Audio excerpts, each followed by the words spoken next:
मन नैक न अन्न, एक तो बिना किसी नूं अपनी अख थले ना लियाओ।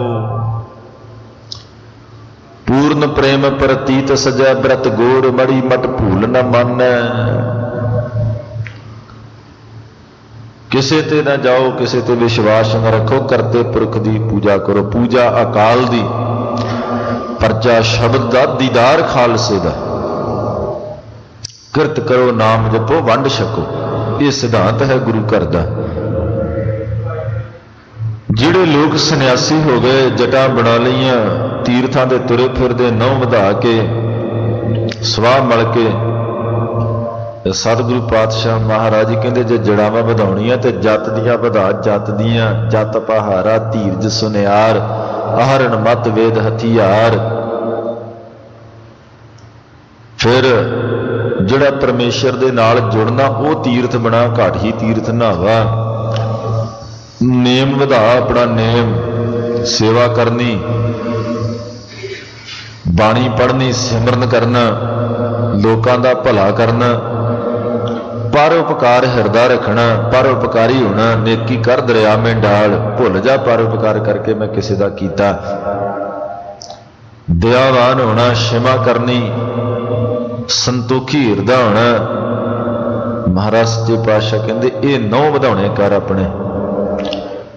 नौ तो भाव न्यों वधा, प्रेम वधा ला अपना। फिर गुरु ज्ञान है तो ज्ञान गुरु है। जिहड़ा ज्ञान है ये आत्मा का मन का उपदेश है। जदों उपदेश ग्रहण कर लवें फिर गुरु गुरु जप, ते ओ परमेश्वर का उपदेश लै करके ते ओ जिहड़ी विभूति है अपने पिंडे ते ला। रोम रोम हर ते आवे तेरे रोम रोम दे विचों वाहिगुरू वाहिगुरू वाहिगुरू दी आवाज आवे। ये विभूति है तो पता लग जाए कि प्यारे ने विभूति लाई है, नाम दी विभूति लगी है इसने। तो सतगुरु पातशाह महाराज कहते फिर जोगी सन्यासी की करदे, अज चंगा नींदा खा लिया तो खा पी करके तो रज के सुते रहे। हुण घर दे विच ते कोई उठाल दू सुत्या, तो जोगियां सन्यासियों नूं कौन उठाऊ? जंगलों में बैठे ने, किसी के घरों मंग के चंगा खा लिया, खा के रज के सौ के किहड़ा हाल वाउणा, जाके किरत करनी, न्याणे पालने। मर्जी नाल उठे, ना कोई देखे, ना कोई कहे, ना कोई सुने। इसे करके तो जिहड़े नखट्टू ने, मलंग ने, वो घर छड्ड के चले गए जंगलों में। कोई ना देखे सुने, ना नहाता ना धोता, ना बाणी पढ़ी, ना नेम वधाया, कुछ ना किया। 12-12 घंटे 14-14 घंटे सौ के गुजार ले। फिर तुर पे किसी नगर वालों तो खा पी के फिर वापस आ गए, फिर सौ गए। जीवनी गुजारना। सतगुरु पातशाह जी कहते जे सन्यासी कहाउंदा तो फिर अल्पहार थोड़ा खा, संजम दा खा, ते सुलप सी निंद्रा। अल्प ते सुलप का अर्थ इको ही है, थोड़ा जिहा। नींद भी थोड़ी जी लै, रात 12-12 बजे तक सोना नहीं, सवेरे 10 बजे तक सुते नहीं उठना। कहना रात मैं बड़ी देर तक जागदा रहा, लेट सुता सी इस करके उठिया नहीं गया। कीड़ी फैक्ट्री चलती सी जिस करके राती लेट हो गया। सतगुरु जी कहते ने अल्पहार सुलप सी निंद्रा। प्यारिया थोड़ी जी नींद पा, अमृत वेले दी संभाल कर। दया क्षमा तन प्रीत, ते दया ते खिमा जिहड़ी है ये प्रेम दे नाल कर। जे दयावान हिरदा ते तां वी प्रेम नाल कर, जे किसी नूं खिमा करनी ते तां वी प्रेम नाल कर। ये शरीर दा लिबास होवे। सील संतोख सदा निर्बाहिबो, सुभाव सुशील होवे। ये बंदा बड़ा सील है, बड़ा मिठा है, कुछ नहीं कहता। इस्त्री का सील सुभाव है अपने पति व्रता धर्म दे विच प्रपक्क रहना। बंदे का सील सुभाव है कि प्रेम दे विच मगन रहना, पर उपकारी हिरदा रखना, ठंडा रहना। सदा निर्बाहिबो संतोखी हो करके जीवन दे विच विचरना, जिथा लाभ तथा संतुष्ट, ये सदा निर्भय अपने जीवन दे विच करना। होए वो त्रिगुण अतीत, तिन्ना गुणा तो रहत हो के विचरना। ना तो तेरा हिरदा तामसी होवे, ना राजसी होवे, ना सांतकी होवे। सतो गुण बड़ा चंगा। सतो गुण वाले मनुख ज्यादातर बंदगी वाले होंदे, सेवा भजन वाले होंदे ने। रजोगुणी वाले बंदे टौ टप्पे वाले होंदे, परसनैलिटी वाले होंदे ने। चंगी परसनैलिटी कढ़ के रखनी, चंगा खाना, चंगा पहनना, चंगा हंडाउना, चंगे घर बार दे विच रहना। तामसी बिरती वाले दी परसनैलिटी कोई नहीं हुंदी। उन्हां दा खाना जिहड़ा वो आहाज हुंदा है। खाना खाज आहाज बाबा, होर खाना खुशी खुआर। जित खाधा तन पीड़िए, मन में चले बेकार। जित पीता मत दूर होए, बरल पवै विच आए। अपना पराया न पछाणे, खसमों धक्के खाए। कबीर खूब खाना खीचरी, जामै अमृत लोन। हेरा रोटी कारने, गला कटावै कौन।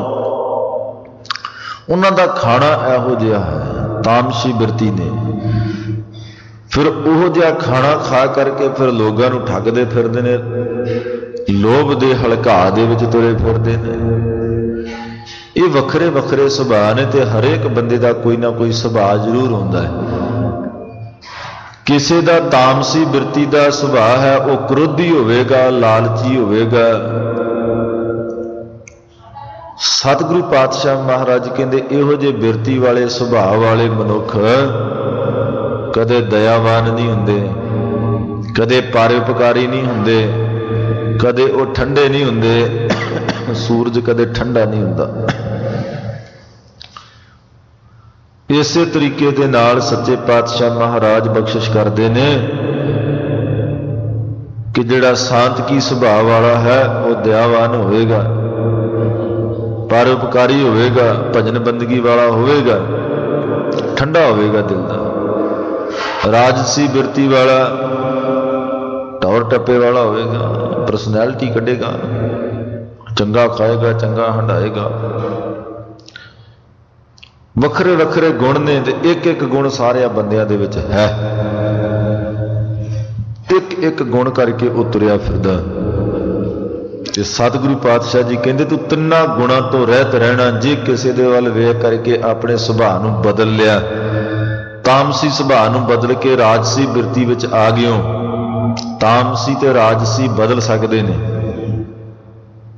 ते तामसी सांतकी नहीं हो सकता, ते सांतकी तामसी नहीं हो सकता। तामसी राजसी तो हो सकता है, राजसी तामसी हो सकता है। ये सुभाअ आपस दे विच बदल सकते हैं। फिर राजसी सांतकी हो सकता है, तो सांतकी राजसी हो सकता है। रजोगुण वाला सतोगुण वाला हो सकता है, तो सतोगुण वाला रजोगुण वाला हो सकता है। तमोगुण वाला रजोगुण वाला हो सकता है, रजोगुण वाला तमोगुण में जा सकता है। तो सतगुरु पातशाह महाराज कहते तू तिन्ना गुणा तो रहत हो करके अपना जीवन बसर कर। ये तिन्ने गुण तेरे दे उपर नहीं व्यापने चाहिए। तू तिन्ना गुणा तो रहत हो जा। ना तेरा सुभाअ राजसी होवे, ना सांतकी होवे, ना तामसी होवे। साधु महात्मा दे कोल चले जाओ, तुहानू पता लग जाएगा कि इन्हां कोले तिन्ने गुण नहीं।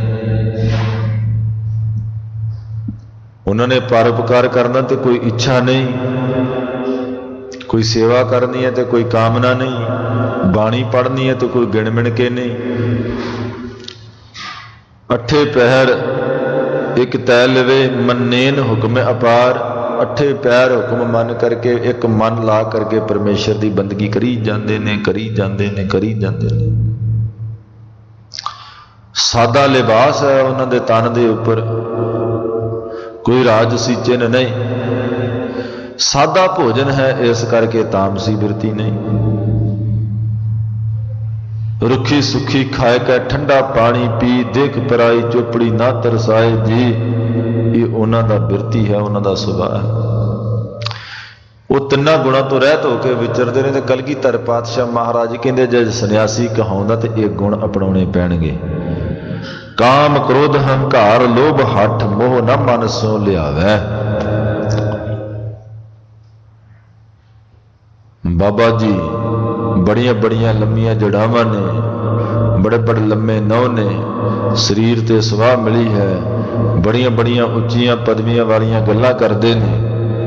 तो जो बाबा जी ने पूछिए बाबा जी इन्हां पंजां तो छुटकारा हो गया, काम क्रोध लोभ मोह हंकार तो बच गए, इन्हां नूं मार लिया, ये तुहाडे वसीकार ने। ओ बाई ये की लेना पुछ के, ये बहुत दूर दियां बातां ने। पहला तो लागे नहीं आउण देणगे, जे थोड़ा बहुता मना के पुछ भी लिया तो फिर इउं कह के टाल देणगे। संतोखा रिखी सतयुग दा बैठा अमृतसर दी धरती ते मठ दे उपर धरती ते मिट्टी जम गई, कई तैवां मिट्टी दियां मठ दे उपर चढ़ गईयां ते संतोखा रिखी दसम द्वार विच सुआस चढ़ा के अंदर बैठा। गुरु अर्जन देव महाराज साहब जी संतोख सर सरोवर की पटवाई करते ते विचों मठ निकलिया। मठ दे विचों संतोखा रिखी निकलिया ते संतोखे रिखी नूं बाबा बुढ़ा साहब जी ने हाथ दा पंजा खड़ा किया। हाथ दा पंजा, पंजे दा इशारा दे करके बाबा बुढ़ा जी ने पूछया कि बाबा जी ये 5 वस च हो गए? तो संतोखे रिखी ने सिर हिला दिता। देखो दोनों का आपस दे विच गुज्जा भेद। बाबा जी ने हाथ खड़ा किया, 5 उंगलां दिखाइयां तो संतोखे रिखी ने सिर हिला दिता। रमज समझ गए कि कहना की चाहते ने। तो बाबा बुढ़ा साहब जी कह लगे बाबा जी फिर इन्ना लम्मा समा की करना बैठ के की करते रहे? फिर सतयुग दे बैठे चौथा युग आ गया। बड़ी बुरी बात है, अजे तक पंजां तो छुटकारा न होया। जिन मिल मारे 5 सूरबीर ऐसो कौन बली रे। गुरु जी कहते एडा केड़ा बली है जिहड़े 5 सूरबीरां नूं 5 सूरमियां नूं मार लवे। कोई है बली? कोई इन्ना बली नहीं। कोई बिरला साधु महात्मा जिन्हें नाम जप जप के सेवा कर करके इन्हां नूं वस विच कर लिया, इन्हां नूं मार दिता। सतगुरु पातशाह महाराज साहब जी का यह बचन है कि जे सन्यास धारना ही है, घर छड्डना ही है, तो फिर इन्हां पंजां तो छुटकारा करना पैना। पंजां तो देश छोड़ परदेसे धाया, 5 चंडाल नाले लै आया। ये जिहड़े 5 चंडाल ने ना, काम क्रोध लोभ मोह हंकार, ये नहीं छुटदे। कोई ना कोई आके प्रभाव हो पा ही जाता है। किसी ते काम आके हावी हो जाता, किसी ते क्रोध आण के हावी हो जाता, किसी ते लोभ आण के हावी हो जाता, किसी ते हंकार ते किसी ते मोह।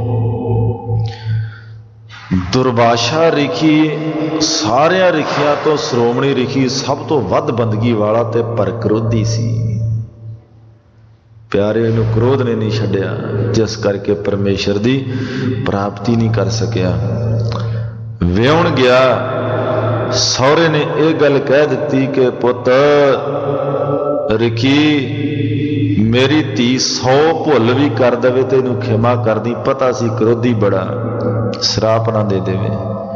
100 गलती भी कर दे तो मुआफ कर देवी तो कहता तथास्तु इवें होवेगा। विआह के घर लै आया, समा लंघदा गया, गलतियां होंदियां गईयां, गिणदा गया। जदों 100 पूरियां हो गईयां तो 101 होई तो श्राप दे के भस्म कर दी, सुआह कर दी। इन्ना क्रोधी, अपना घर नहीं बख्शिया, घर वाली नूं नहीं बख्शिया। सतगुरु पातशाह महाराज कहते कोई ना कोई विकार तपस्वियां नूं आके पैंदा ही पैंदा। कौन बचिया इन्हां तो? फिर ਨੌਖ ਰਿਖੀ ਇੰਦਰ ਪਦਵੀ ਨੂੰ ਪ੍ਰਾਪਤ ਕਰ ਗਿਆ। ਦੇਖੋ